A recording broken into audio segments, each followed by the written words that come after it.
শুধু দর্শক, আমরা 300 ফিটের দিকে এখন, এবং 300 ফিট এলাকায় এসে আমরা দেখতে পাচ্ছি একজন অটো রিক্সা এবং সেই গাড়ির মালিক গাড়ি চালায়, সে 300 ফিটের মধ্যে ছিল এবং এই এলাকায় ঘুরে ঘুরে সে এইভাবে বেড়াচ্ছে, আনন্দ উপভোগ করছে এবং তারেক রহমানকে সে ভালোবাসে, ভালো জানে এবং এই দল করে।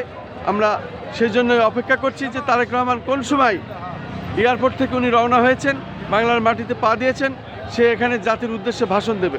ভাষণ শোনার জন্য আমরা যাদেরকে দেখতে পাচ্ছি অপেক্ষা করতেছি, সে আসবে। বাবা কিছু বলো। বলেন। এটা সোনার বাংলাদেশ, এটা রাজতন্ত্র দেশ না, এটা গণতন্ত্র দেশ। তবে আমরা চাই এই দেশে শান্তি শৃঙ্খলা হোক, জনগণ সুস্থভাবে দুইটা ডাল ভাত খাক।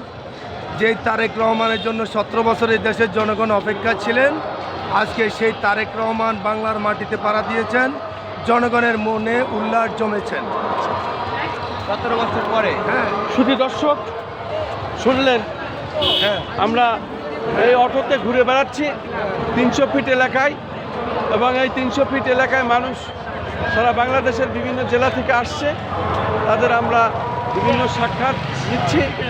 এবং এই যে আজকে 18 বছর পর, প্রায় 18 বছর পর বাংলাদেশের এই জাতীয় নেতা তারেক রহমান বাংলার মাটিতে পা দিয়েছেন এবং উনি এয়ারপোর্টে নেমে উনি আসছেন এখন 300 ফিটের দিকে, এবং 300 ফিটের এই এলাকায় এসে দেখতে পাচ্ছি আমরা লাখ লাখ লোক, যেদিকে তাকায় সেদিকেই লক্ষ লক্ষ জনতা আসার মতো অবস্থা কঠিন, ভয়ানক। মানে গাড়ি তো চলবেই না, মানুষের পা ফেলার জায়গা নাই। তবে এই জাতীয় নেতা তারেক রহমানের দেখার জন্য সারা বাংলাদেশ থেকে প্রত্যেক জেলারই মানুষ এখানে এসেছেন। রাজধানী ঢাকায় প্রায় 1 কোটি মানুষ, এই কোটি কোটি মানুষ রাজধানী ঢাকায় অপেক্ষা করছেন ওনার দেখার জন্য, ওনার বক্তব্য শোনার জন্য। জাতির উদ্দেশ্যে উনি ভাষণ দিবেন। আমি খন্দকার মাসুদুজ্জামান, ধারাবাহিকভাবে আমাদের চ্যানেলগুলোর পক্ষ থেকে এটা আমরা প্রচার করে যাচ্ছি।